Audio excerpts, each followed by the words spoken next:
Everyone, welcome and welcome back to my channel. चलिए शुरू करते हैं आज का पार्ट। लास्ट पार्ट में हमने देखा था कि जियांग यार्ली ने रिवेंज लेने के लिए लान जिंगी, लान सीचेन एंड लंजा के खाने में जहर मिला दिया था।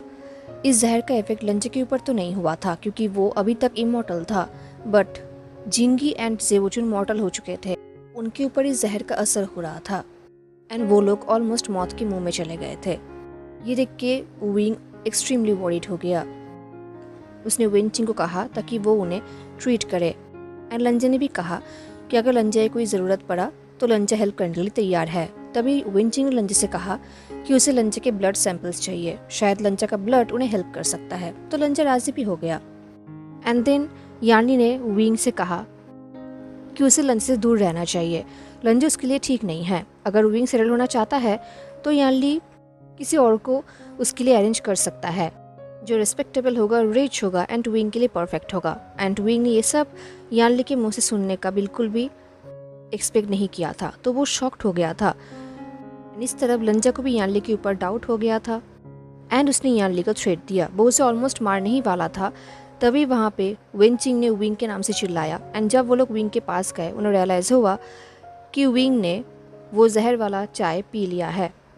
अब विंग मौत के मुंह में था एंड जब विंग बेहोश हो रहा था वो समझ गया था कि यार्ली ने ही ये सब किया है एंड उसने ये भी देखा कि लंजा के अंदर आई भी वो कर्स है। एंड ये देख के विंग को एक्सट्रीमली पेन फील हुआ। उसे रियलाइज़ हुआ कि इस प्लेस में ऐसा कोई भी नहीं है जिसके ऊपर विंग ट्रस्ट कर सके, क्योंकि सब लोग उसे धोखा दे रहे थे। ये सोचते हुए विंग ने अपने आप को मौत के मुँह में सरेंडर कर दिया। वेनचिंग पूरी कोशिश कर रही थी विंग को ठीक करने की। उसने पूरा दिन विंग को ट्रीटमेंट करने में ही लगा दिया। वो विंग के बॉडी से पॉइजन निकालने की पूरी कोशिश कर रही थी। विंग जो बेड पे अभी तक बेहोश पड़ा था, उसका पूरा बॉडी कोल्ड हो गया था एंड उसके बॉडी से स्वेटिंग हो रहा था क्योंकि विंग के बॉडी के अंदर अभी भी जहर था। लंजा विंग के पास ही बैठा हुआ था। वो एक सेकंड के लिए भी विंग के पास से हटा नहीं एंड उसे विंग को देखकर बहुत ज़्यादा पेन फील हो रहा था। वो एक नॉर्मल टॉवल से विंग के फॉरहेड को बार बार वाइप कर रहा था एंड उसके कानों में स्वीट बातें विस्पर करते हुए बोल रहा था ताकि विंग को अच्छा फील हो। वो बस यही होप कर रहा था कि उसका वॉइस विंग तक पहुंचे एंड विंग को अच्छा फील हो। यार्ली भी कुछ ना कुछ बोलना चाहती थी विंग को, बट इससे पहले वो कुछ बोल पाती लंजा ने यार्ली की तरफ एक स्टर्न लुक दिया एंड यार्ली रुक गई। उन्हें डर तो लग रहा था, एट द सेम टाइम उन्हें बहुत शेम भी फील हो रहा था, गिल्टी भी फील हो रहा था। इनफैक्ट जब वेनचिंग ने यार्ली को रूम से जाने के लिए बोला, यार्ली ने आर्ग्यू भी नहीं किया। सबको पता है कि अभी एम्परर एंड उनके सिस्टर इन लॉ के बीच में एटमॉस्फेयर कुछ ज़्यादा ही बुरा है, बट विंग के लिए उन्हें चुप रहना ही होगा। वेनचिंग ने दोनों को ही वार्निंग देते हुए कहा, उसका हालात बहुत फ्रेजाइल है। अगर आप लोग फाइट करने में बिताएंगे तो सिचुएशन और भी वर्स हो जाएगा। ये सुन के यार्ली ने कहा, मैं आशियन के लिए कुछ भी करने के लिए तैयार हूँ। तो जैसे ही वेनचिंग ने यार्ली को वहाँ से जाने के लिए बोला, यार्ली इमीडिएटली मान गई। इस तरफ लंजा जो एक भी शब्द नहीं बोल रहा था क्योंकि उसे लगता है ये लोग उसके वर्ड्स के लिए डिजर्व नहीं करते। वो बस विंग के फेस को बार बार वाइप कर रहा था। विंग की आंखें जब भी बंद था, वही आंखें जो सुबह तक कितना हैप्पी था, अभी वो बिल्कुल स्टिल था। लंजा विंग के फॉरहेड पे सॉफ्ट किस कर रहा था। इससे पहले वेनचिंग उस रूम से जाती, लंजा ने कहा, विंग का ख्याल मैं रख लूँगा एंड मैं यही होप कर रहा हूँ कि अब मैं आप पर इस चीज़ को लेकर ट्रस्ट कर सकता हूँ कि आप मेरे भाई एंड मेरे छोटे कज़न के ट्रीटमेंट करेंगे। ये सुन के वेनचिंग थोड़ा बहुत हेजिटेट फील कर रही थी। उसने इमीडिएटली यार्ली की तरफ देखा। उसने कहा, मुझे कोई प्रॉब्लम नहीं है, क्या तुम्हें कोई प्रॉब्लम है? यार्ली को एक्सट्रीमली गिल्टी फील हो रहा था। उसने कहा, नहीं, उन्हें तुम बचाओ। आशियन भी यही चाहता था। उन्हें बचाने के लिए आशियन ने खुद की जान को रिस्क में डाल दिया था। ये सुनकर लंजा ने विंग के हाथ को और भी टाइटली स्क्वीज किया। उसका स्वीट विंग वो हमेशा से ही ऐसा ही है, वो दूसरों के लिए अपने आप का केयर नहीं करता। तो वेनचिंग ने कहा, ठीक है यार्ली, तुम मेरे साथ चलो, मुझे तुम्हारा हेल्प चाहिए होगा। यार्ली ने कहा, ठीक है। यार्ली ने एक बार विंग की तरफ देखा एंड वेनचिंग से पूछा, वो ठीक तो हो जाएगा ना? अब वेनचिंग कुछ प्रॉमिस तो नहीं कर सकता क्योंकि ऑफकोर्स विंग एक स्ट्रॉन्ग इंसान है, बट अभी कुछ कहा नहीं जा सकता। तो वेनचिंग ने कहा, हमें बस वेट करना होगा। ये सुन के यार्ली ने नोट किया एंड उसने अपने आंसू को वाइप किया एंड देन बिना कुछ बोले वो वेंचिंग के साथ उस रूम से निकल गई एंड दरवाजे को बंद कर दिया। यार्ली को पता है कि अभी विंग के पास बैठना वो डिज़र्व नहीं करती, इनफैक्ट लंजा भी डिज़र्व नहीं करता, बट एटलीस्ट लंजा ने यार्ली की तरह विंग को फिजिकली हर्ट नहीं किया है। यार्ली को लंजा के ऊपर पूरा डाउट है, बट वो एक चीज़ समझ चुकी है कि लंजा मर जाएगा बट वो विंग को हार्म नहीं कर सकता, तो सच में विंग एक अच्छे हाथों में ही है। ये सोचते हुए यार्ली वहाँ से चली गई। इस तरफ लंजा मॉडर्न मेडिसिन के ऊपर बिल्कुल भी ट्रस्ट नहीं करता। विंग के आसपास आईवीज चल रहा है, विंग के बॉडी में बहुत सारे चीज़ें लगाया गया है उसके अंदर से पॉइजन को निकालने के लिए, उसे ठीक करने के लिए, बट लंजा को इन सब मशीन पे या फिर मेडिसिन के ऊपर बिल्कुल भी बिलीव नहीं है। इनफैक्ट लंजा को इन लोगों के ऊपर भी बिलीव नहीं है, क्योंकि इन लोगों की वजह से ही आज विंग का ये हालत है। उसका विंग आज मौत के मुंह में है। लंजा विंग को देख रहा था एंड सोच रहा कि मौत के मुंह में रहते हुए भी विंग कितना ब्यूटीफुल दिख रहा है, पेनफुली ब्यूटीफुल। ये सोचते हुए भी लंजा को अंदर ही अंदर बहुत ही हर्ट फील हो रहा था। विंग का बॉडी अननेचुरली स्टिल था, जो लंजा को बिल्कुल भी अच्छा नहीं लग रहा था। इनफैक्ट विंग ठीक से ब्रेथ भी नहीं ले पा रहा था। उसका फेस पेल हो चुका था, वाइट वॉश्ड हो चुका था, उसके बॉडी से हेल्दी ग्लो जा चुका था। जैसे कि विंग अपने आप को रिजाइन कर रहा है, वो अपने आप को मौत के सामने सरेंडर कर रहा है। एंड लंजा जानता है, उसे अच्छे से पता है कि धीरे धीरे विंग मौत के मुंह में जा रहा है, वो मर रहा है। लंजा को अपने भाई एंड जिंग को लेकर इतना भी वॉरी फील नहीं हो रहा था जितना विंग को लेकर हो रहा था, क्योंकि विंग सबसे ज़्यादा वीक है उनसे। एंड अगर इस बार लंजा ने विंग को खो दिया तो वो तीसरी बार उसे खोएगा, एंड लंजा ऐसा नहीं होना दे सकता। तो जैसे ही वेंचिंग एंड यार्ली उस रूम से निकल गई एंड अब लंजा एंड विंग उस रूम पे अकेले रह गए, लंजा विंग को भी करीब आ गया। वो लींड हुआ एंड उसने विंग के फॉरहेड पे किस किया, अपने फिंगर को विंग के कोल्ड बॉडी में फहराने लगा। विंग का बॉडी एक्सट्रीमली कोल्ड हो गया था। लंजा ने जेंटली विंग से कहा, मैं तुम्हारे सारे पेन को तुमसे दूर कर दूंगा एंड तुम्हें मेरा स्ट्रेंथ दे दूंगा। ये बोलते हुए लंजा की आंखों से आंसू निकल रहा था। उसने कहा, मैं फिर से तुम्हें मेरे पास वापस लेकर आऊँगा। जब लंजा ये बोल रहा था उसका फेस विंग के फेस के बहुत ही करीब था, तो लंजा के आंसू विंग के फेस में गिर रहा था। लंजा ने कहा, जब तक मैं जिंदा हूँ तुम्हें मेरे साथ ही रहना होगा। मैं फिर से तुम्हें इस वर्ल्ड में मुझे अकेले छोड़ के जाने के लिए परमिट नहीं दूंगा, फिर से नहीं, बिल्कुल भी नहीं। लंजा सोच रहा था अगर यूनिवर्स फिर से विंग को उससे छीनना चाहता है तो लंजा इस बार यूनिवर्स के साथ लड़ेगा, अपने पूरे स्ट्रेंथ के साथ। अगर उसके लिए उसे मरना भी पड़ेगा तो लंजा मरने के लिए तैयार है। इस बार लंजा अपने हाथों से सब कुछ चेंज करेगा। यूनिवर्स को विंग को लेके जाने के लिए पहले लंजा को मारना होगा। प्रीवियस लाइफ में लंजा ने विंग को खो दिया था एंड दैट्स वाई लंजा के कर्स ने उसको टेक ओवर कर लिया था। लंजा के कर्स ने लंजा को एक मॉन्स्टर बना दिया है एंड उस चीज़ से फिर से विंग ने ही उसे बाहर निकाला है। And the main thing is, curse कितना भी बुरा क्यों ना हो, बट उस कर्स ने ही लंजा को अभी तक जिंदा रखा है। तो अगर इस कर्स ने लंजा को जिंदा रखा है तो ये कर्स ही विंग को लंजा के पास वापस लेकर आएगा। यही सोचते हुए लंजा ने अपनी आंखें बंद किया एंड वो अपने पावर की तरफ फोकस करने लगा। एंड देखते देखते लंजा के अंदर से कुछ ब्लैक स्मोक निकला जो लंजा के आसपास घूमने लगा एंड ऑफ कोर्स वो कर्स था। अब लंजा के पावर की मदद से लंजा उस कर्स से विंग की तरफ ट्रांसफ़र करने लगा। तो अब वो ब्लैक स्मोक लंजा एंड विंग दोनों के आसपास ही घूम रहा था। देखते ही देखते अब वो कर्स, वो ब्लैक मिस्ट विंग के ऊपर घूमने लगा एंड धीरे धीरे लंजा के पावर की मदद से वो ब्लैक स्मोक, वो कर्स विंग के अंदर चला गया। लंजा ने उस कर्स की मदद से अपने लाइफ फोर्स विंग को दे दिया। जैसे ही वो लाइफ फोर्स विंग के अंदर चला गया, विंग का ब्रीदिंग अब नॉर्मल होने लगा। लंजा एंड विंग के लाइफ लाइन अब एक हो गया था। लंजा विंग के हार्ट बीट सुन पा रहा था एंड खुद का भी। धीरे धीरे विंग का हार्ट बीट नॉर्मल होने लगा, उसका बॉडी क्योर होने लगा। ये देखकर लंजा ने कहा, विंग क्या तुम्हें फील हो रहा है? ये बोलकर लंजा ने अपने आप में ही कहा, मैंने तुम्हें मेरा लाइफ फोर्स दे दिया है, मैं तुम्हारे लिए मेरा कुछ भी दे सकता हूँ, बस मेरे पास वापस आ जाओ। इस तरह विंग, जो अभी तक बेहोशी था बट उसका ब्रीदिंग अब ठीक हो रहा था, पेनलेस था। देखकर लग रहा था कि अब विंग का पेन गायब हो रहा है, वो धीरे धीरे ठीक हो रहा है। शायद उसके अंदर इनफ स्ट्रेंथ नहीं है, दैट्स वाई वो अपनी आंखें ओपन नहीं कर पा रहा। बट एटलीस्ट विंग को ठीक होते हुए देखकर लंजा को रिलीफ फील हो रहा था। उसने इमीडिएटली विंग को टाइटली हग कर लिया। थोड़ा सा ब्लैक स्मोक अभी भी उनके ऊपर घूम रहा था एंड ये प्रूफ है कि उन दोनों का लाइफ लाइन एक हो चुका है। उस ब्लैक स्मोक को गायब होने के लिए थोड़ा टाइम लगेगा, विंग को ठीक होने में थोड़ा सा टाइम लगेगा। ये सब इमीडिएटली नहीं होगा, बट एटलीस्ट विंग ने ठीक होना शुरू किया था एंड लंजे के लिए अभी के लिए यही इनफ था। अब फाइनली वो लोग फिर से एक हो चुके हैं, उनका लाइफ टाइम एक हो चुका है, वो लोग हमेशा एक साथ रहेंगे।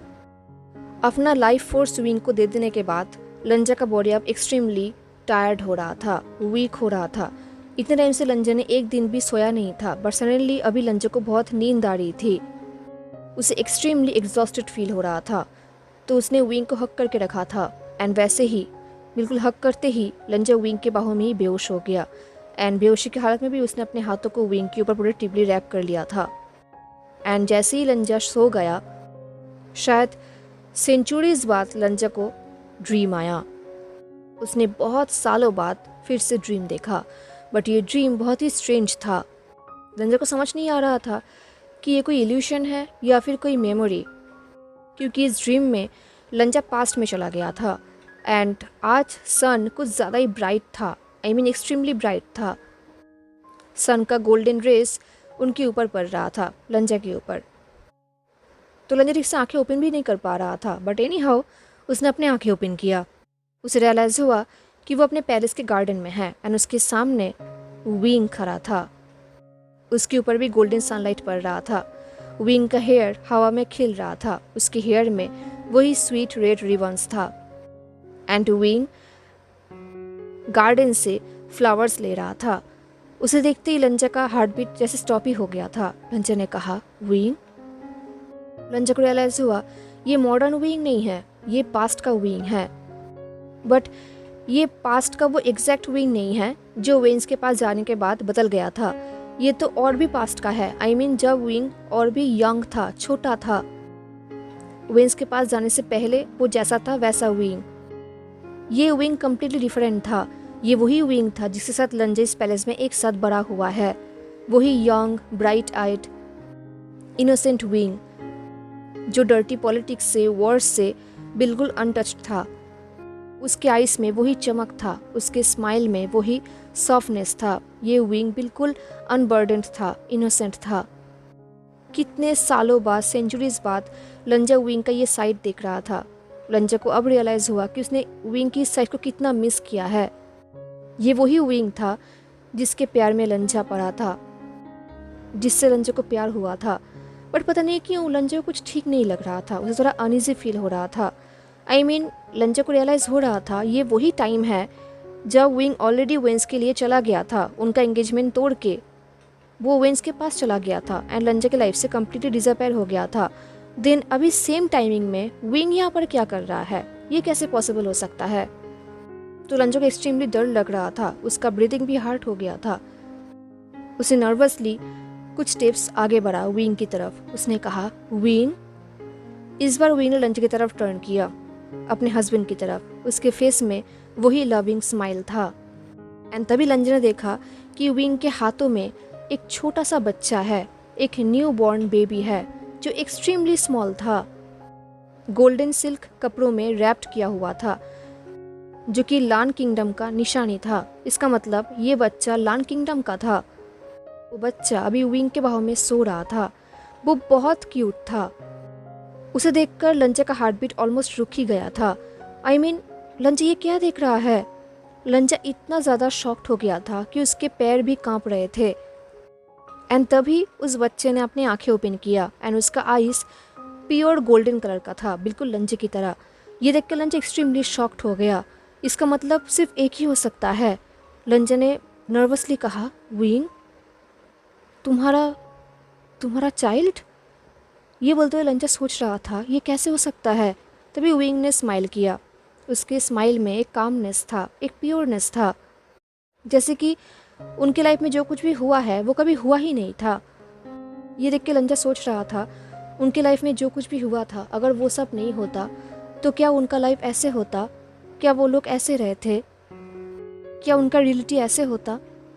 अगर यूनिवर्स उनके साथ इतने क्रूएल बिहेव नहीं करता तो क्या वो लोग, उनके लाइफ बिल्कुल ऐसा ही होता? क्या वो लोग 19 साल की उम्र में शादी कर लेते एंड ऐसे ही हैप्पीली रहते?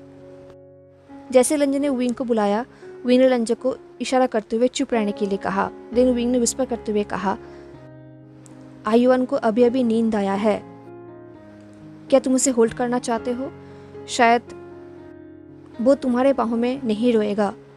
लंजा इतना शॉक्ड था कि वो ठीक से खड़ा भी नहीं हो पा रहा था। उसे लग रहा था कि वो ज़मीन पे गिर जाएगा, बट उसने अपने आप को कंट्रोल किया। उसने कपकपाते हुए अपने हाथों को आगे बढ़ाया। उसने कहा, क्या मैं ऐसा कर सकता हूँ? विंग ने सॉफ्टली हंसा। उसने कहा, ऑफ कोर्स, तुम उसके बाबा हो। ये बोलते हुए विंग शाय फील कर रहा था एंड उसके ईयर्स पिंक हो गए थे। एंड विंग ने बहुत केयर के साथ उस छोटे से बच्चे को लंजा के बाहों में दिया। लंजा के बाहों में वो बच्चा बहुत ही वार्म एंड फ्रेजाइल फील हो रहा था। वो बच्चा बिल्कुल परफेक्ट था, कितना ब्यूटीफुल एंड क्यूट था। लंजा ने उस बच्चे को टाइटली प्रोटेक्टिवली पकड़ लिया, जैसे कि इस बच्चे के लिए लंजा पूरे वर्ल्ड के साथ वॉर कर सकता है। विंग बहुत ही सॉफ्टली उन दोनों को देखने लगा। विंग ने कहा, वो सच में तुम्हारी तरह ही दिखता है एंड मैं यही चाहता था कि वो तुम्हारी तरह दिखे। आफ्टर ऑल उसका बाबा वर्ल्ड का मोस्ट हैंडसम इंसान जो है, जब वो बड़ा होगा तब वो बहुत हैंडसम बनेगा। लंजा का वॉइस ऑलमोस्ट ब्रेक हो चुका था। उसने कहा, ये कितना ब्यूटीफुल है। ये बोलते हुए लंजा उस बच्चे को देखने लगा। ये देख के विंग ने स्माइल किया। उसने कहा, मैं जानता हूँ लंजा, मुझे हमारे ऊपर बहुत ही प्राउड फील हो रहा है। देखो हमने कितना ब्यूटीफुल क्रिएचर क्रिएट किया है। इस तरह बेबी आयुवन जो लंजा को ही देख रहा था एंड सॉफ्ट साउंड कर रहा था, जो कि बहुत ही वार्म था। लंजा के आंखों में आंसू आ गया। लंजा ने कहा, विंग, क्या हम मैरिड हैं? ये सुन के विंग सरप्राइजिंगली हंसने लगा। उसने कहा, ऑफ कोर्स पागल, क्या तुम ऑलरेडी भूल चुके हो? 6 महीने पहले ही तो हमारा शादी हुआ है ना।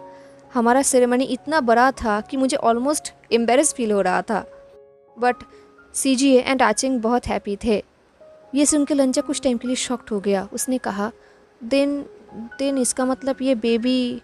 तभी विंग ने एम्बेरसिंगली खासा एंड देन उसने एम्बेरसमेंट से कहा, हाँ, मैं शादी से पहले ही प्रेग्नेंट हो चुका था एंड ये तुम्हारा फॉल्ट है लंजा। क्या तुम भूल गए कि एल्डर्स ने हमें कितने डांटा था? तुम तो लकी हो कि शादी के टाइम मेरा बेली शो नहीं हो रहा, अदरवाइज हमारा शादी और भी जल्दी हो जाता, वो भी सेरेमनी के बिना। ये सुनकर लंजा प्रेग्नेंट ग्लोइंग ब्यूटीफुल विंग को इमेजिन कर रहा था। उसे बहुत अच्छा लग रहा था एंड इमेजिन करते हुए ही लंजा डिप्रेस्ड हो गया। वो रियल लाइफ में कहीं भी ये वंडरफुल थिंग देख ही नहीं पाया था।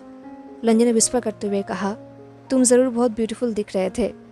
ये सुन के विंग ने पाउट किया। उसने कहा, क्या तुम मेरा मजाक उड़ा रहे हो? हाँ, तुम जानते हो ना कि प्रेगनेंसी के बाद वेट लॉस करने के लिए मैंने कितना वर्कआउट किया था। ये सुन के लंजा ने अपने को शेक किया। उसने कहा, नहीं, तुम पहले भी ब्यूटीफुल थे, तुम अभी भी ब्यूटीफुल हो एंड हमेशा रहोगे। तुम परफेक्ट हो, बहुत ब्यूटीफुल हो तुम। ये सुन के विंग ने स्माइल किया। देन धीरे धीरे विंग ने अपने हाथों को लंजा के फेस में रखा, लंजा के चीक में। देन विंग ने जेंटली पूछा, क्या तुम्हें ये वर्ल्ड अच्छा लग रहा है लंजा? ये सुनते ही लंजा का पूरा बॉडी फ्रोज हो गया। उसने कहा, क्या? विंग का स्माइल उसके फेस से गायब तो नहीं हुआ, बट विंग ने अपने आइस को फ्लोर की तरफ झुका लिया। उसने कहा, पूरी ज़िंदगी में मैं बस यही ड्रीम देखता रहा, ऐसे ही लाइफ का। मैं हमेशा इमेजिन करता था कि मैं तुम्हारे साथ इसी पैलेस में हैप्पीली रहूँगा एंड शायद एक दिन हमारा छोटा सा बच्चा भी होगा, जो इम्पॉसिबल तो नहीं है, क्योंकि एक मेडिसिन है जिससे मेल भी बर्थ दे सकते हैं। क्या तुमने कभी भी घोस्ट सिटी के बारे में सुना है? ये सुन के लंजा कुछ बोल तो नहीं पा रहा था, तो ये देख के विंग ने हंसा एंड अपने हेड को शेक किया। उसने कहा, एनीवेज, ये अभी मेन पॉइंट नहीं है। मेन पॉइंट ये है कि मुझे लगा था हमारा लाइफ ऐसा ही होगा, बहुत हैप्पी, हम हमेशा एक साथ रहेंगे। ये बोलते हुए विंग अपने हाथों को आयुवन के फॉरेहेड में फहराने लगा। उसने कहा, ये कितना ब्यूटीफुल है ना? अब लंजा को बहुत डर लग रहा था। विंग ने विस्पर करते हुए कहा, काश मैं हमेशा ऐसे ही रह पाता। अब लंजा को एक्सट्रीमली डर लग रहा था। उसने कहा, विंग तुम। तभी विंग का स्माइल थोड़ा सा डीम हो गया। उसने कन्फेस करते हुए कहा, ये बस एक ड्रीम है लंजा। ये सुनते ही लंजा का पूरा बॉडी जैसे कोल्ड हो गया। विंग ने कहा, मेरा ड्रीम, तुमने हम दोनों के लाइफ लाइन को एक कर दिया है, soul to soul, life to life. इसलिए तुम मेरे विशेस, मेरे ड्रीम्स, मेरे वीकनेसेस सब देख पा रहे हो। वही ड्रीम्स, वही विशेस जो कहीं भी पूरा नहीं हुआ है। ये सुनकर लंजा ने उस बच्चे को एंड विंग को टाइटली पकड़ लिया, जैसे कि अगर उसका ग्रिप थोड़ा सा लूज हो गया तो शायद वो लोग चले जाएंगे। विंग ने सॉफ्टली एंड सैडली लंजा की तरफ देखा। उसने कहा, लंजा। ये बोलकर विंग ने शाई किया। देन विंग ने कहा, तुम मेरे लिए और कितना करोगे? मेरे हर एक डेथ के बाद, हर एक मिस्टेक्स के बाद भी तुम मुझे वापस लेके आने के लिए कितना कोशिश कर रहे हो। ये सुनकर लंजा की आंखों में आंसू आ गया। लंजा ने कहा, मेरे ज़िंदगी में भी मेरा भी सेम ही ड्रीम था, तुम्हारी तरह। ये सुन के विंग ने सॉफ्टली हंसा। उसने कहा, तुम्हें क्या लगता है मैं बार बार वापस क्यों आ रहा तुम्हारे पास? क्योंकि मैंने कभी भी अपने विशेस को अपने अंदर से जाने नहीं दिया। मेरा विशेस अभी भी यही है। ये बोल के विंग लंजा की तरफ लीन्ड हुआ एंड उसने लंजा के लिप्स में एक सॉफ्ट लाइट किस किया एंड देन उसने जेंटली लंजा को पुश किया एंड पुश की वजह से लंजा गिरने लगा। जब लंजा गिर रहा था, लंजा के बॉडी से विंग का टच, वो छोटा सा बच्चा गायब हो रहा था।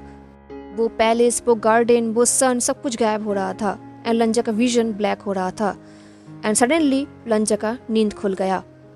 नींद खुलते उसने बेड की तरफ देखा तो बेड में मॉडर्न विंग नहीं था। ये देख के लंजा डर गया। वो सोच रहा था विंग कहाँ पर गया। वो एनी हाउ बेड के आसपास देखने लगा। लंजा का बॉडी एक्सट्रीमली वीक था बट वो कोशिश कर रहा था वो रूम के आसपास देखे एंड तभी लंजा ने विंग को देखा। विंग जो ज़्यादा दूर नहीं था, वो विंडो के पास ही खड़ा था एंड बाहर का नज़ारा देख रहा था। बाहर जहाँ पर ऑलरेडी नाइट हो चुका था। इस बार विंग बिल्कुल भी सीक नहीं दिख रहा था बल्कि और भी डिफरेंट दिख रहा था, जैसे कि वो रिजाइंड हो चुका है, जैसे कि उसके कंधों पर 1000 ऑफ ईयर्स के बर्डन्स हैं। ये देख के लंजा ने कहा, विंग बेड पे वापस आ जाओ स्वीट हार्ट, तुम्हारा तबीयत ठीक नहीं है। एंड तभी विंग ने लंजा को एक आंसर दिया, जो आंसर सुनकर लंजा शॉक्ड हो गया। विंग ने लंजा की तरफ टर्न किए बिना ही कहा, क्या आप मेरा लाइफ ऐसे ही है? ये सुनते लंजा शॉक्ड हो गया। वो कुछ टाइम के लिए पॉज्ड हो गया एंड देन लंजा को रियलाइज हुआ कि ये विंग मॉडर्न विंग नहीं है। आई मीन बॉडी तो मॉडर्न विंग का है बट उसके अंदर मॉडर्न विंग नहीं है। ये तो पास्ट का विंग है। ये वही विंग है जिसको लंजा ने खो दिया था हमेशा के लिए। लंजा धीरे धीरे उठकर बैठा। उसने कहा, विंग? एंड इस बार फाइनली विंग ने लंजा की तरफ टर्न किया। उसका आइस अभी भी ब्यूटीफुल सिल्वर कलर का ही था बट उसके आइस में बहुत बर्डन था, बहुत गिल्ट था, रिग्रेट था, दुख था, जैसे कि उसके अंदर ऐसा बहुत कुछ है जो वो बोलना चाहता है बट बोल नहीं पा रहा। विंग के बॉडी में कोई भी स्कार्स नहीं था बट उसके सोल में स्कार्स था जो लंजा फील कर पा रहा था। सिर्फ एक ही चीज़ था जो मिसिंग था, विंग का सिग्नेचर रेड रिबन जो उसके हेयर में नहीं था। विंग ने कहा, ये लाइफ उतना भी बुरा नहीं है। हाँ, ये बोल के विंग रूम के आसपास देखने लगा। उसने कहा, मेरा भाई जिंदा है, मेरा बहन भी जिंदा है। हाँ, मेरी बहन थोड़ा बदल चुकी है बट ये अच्छी बात है, एटलीस्ट अभी वो अपने आप को प्रोटेक्ट कर सकती है। अब लंजा को हेजिटेट फील हो रहा था। आई मीन जब से लंजा ने अपने कर्स को विंग को बचाने के लिए यूज़ किया है तब से बहुत ऑकवर्ड चीज़ें हो रहा है। इनफैक्ट इसकी वजह से उसने एक्सीडेंटली अपने पास्ट कंसर्ट के सोल को भी जगा दिया है जो बहुत टाइम से लंजा के अंदर ही दफन था। लंजा ने कहा, विंग तुम जिंदा हो? ये सुन के विंग ने सॉफ्टली हंसा। उसने कहा, हाँ ऑफ कोर्स, मैं कैसे मर सकता हूँ। आई मीन तुमने अपना पूरा फोर्स यूज़ कर दिया है मुझे वापस लाने के लिए। नो व्हाट, डेथ के बाद मैं आफ्टर लाइफ में 1000 ऑफ ईयर्स घूमता रहा एंड देन मुझे हुआ चिंग ने ढूंढ लिया। उसने मुझे कहा कि वो मुझे एक सेकेंड चांस देना चाहता है। शायद वो तुम्हारे लिए मेरे ऊपर ये फेवर कर रहा था। अब लंजा अपने आप को रोक नहीं पाया।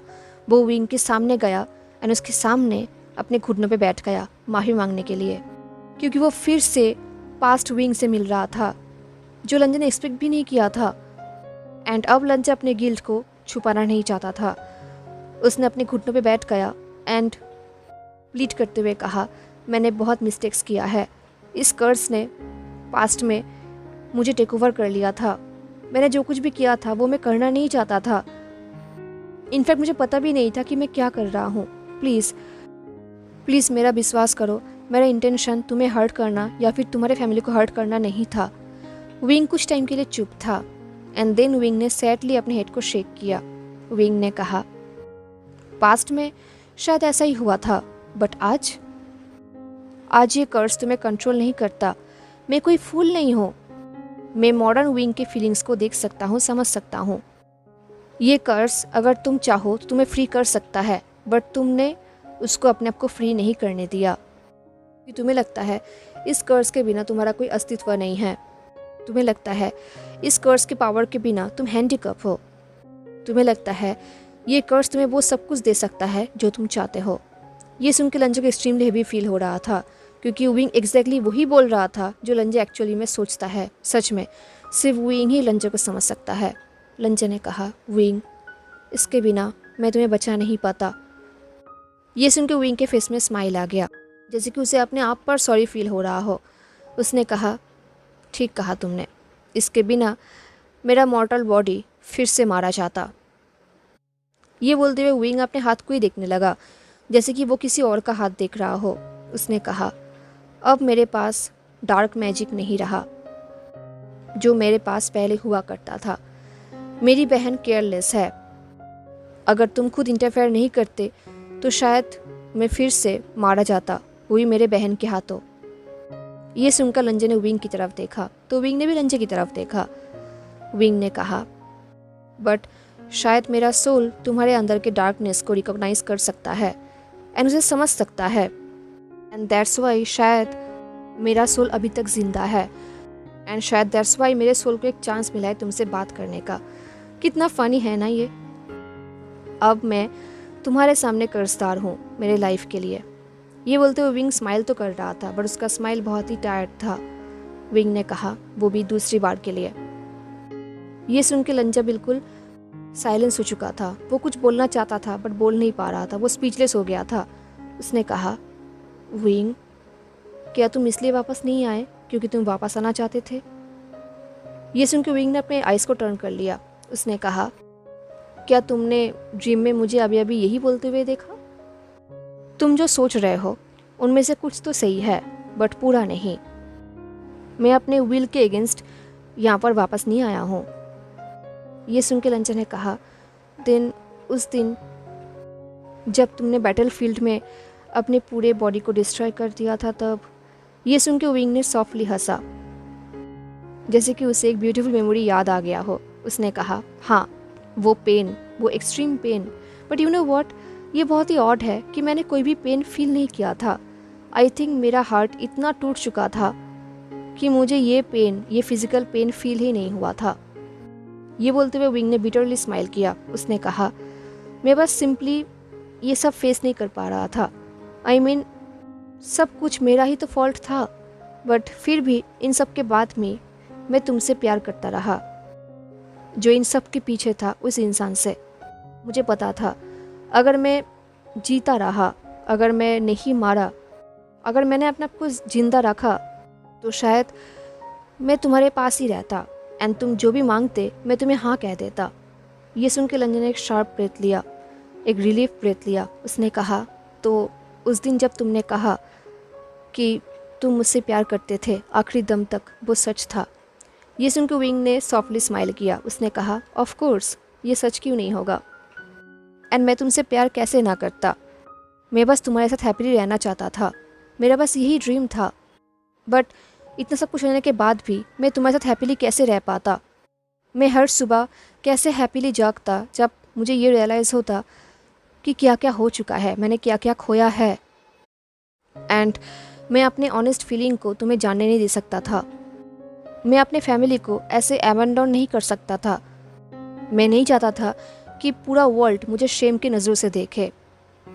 ये बोल के विंग कुछ टाइम के लिए चुप हो गया। देन विंग ने कहा, तो मैंने डेथ को चूज़ किया। ये सुन के लंजे की आंखों से आंसू निकलने लगा। उसने कहा, तो क्या तुम अभी भी इस लाइफ टाइम में भी मुझसे प्यार करने के लिए उतना ही शेम फील करते हो? ये सुनकर विंग का आई सॉफ्ट हो गया। उसने कहा, जब हुआ चेंग ने मुझे इस दुनिया में लौटने के लिए एक चांस दिया, उसने सिर्फ मेरे फैमिली को ही वापस लेकर नहीं आया, उसने मुझे एक रास्ता दिखाया कि कैसे मैं अपने शेम को रिमूव कर सकता हूँ, कैसे मैं अपने दिल के रिसेंटमेंट को रिमूव कर सकता हूँ। तो इस लाइफ में मेरे अंदर कोई रिसेंटमेंट, कोई शेम या फिर कोई रिवेंज नहीं है, सिर्फ फॉरगिवनेस है। इस लाइफ में मैं सिर्फ फॉरगिव करना जानता हूँ। इनफैक्ट जब मेरा प्रेजेंट सेल्फ टाइमलाइन के थ्रू पास्ट में जा रहा था, मेरा मेमोरीज़ देख रहा था, मैंने उसे मेरा कोई भी बैड मेमोरीज़ देखने नहीं दिया।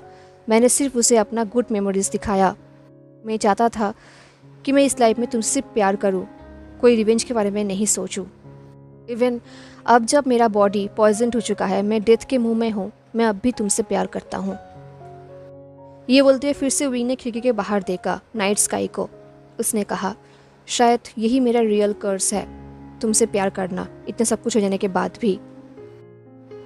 अगर ये सब ना होता तो हमारा लाइफ कितना अच्छा होता, है ना? रंजन को अंदर अंदर एक्सट्रीमली पेन फील हो रहा था।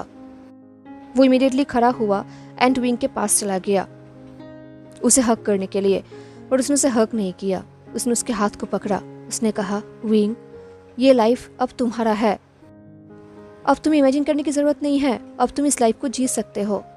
ये सुन के विंग ने उन दोनों के जॉइंट हाथों की तरफ देखा एंड एक स्मॉल स्माइल किया। उसने कहा, क्या सच में?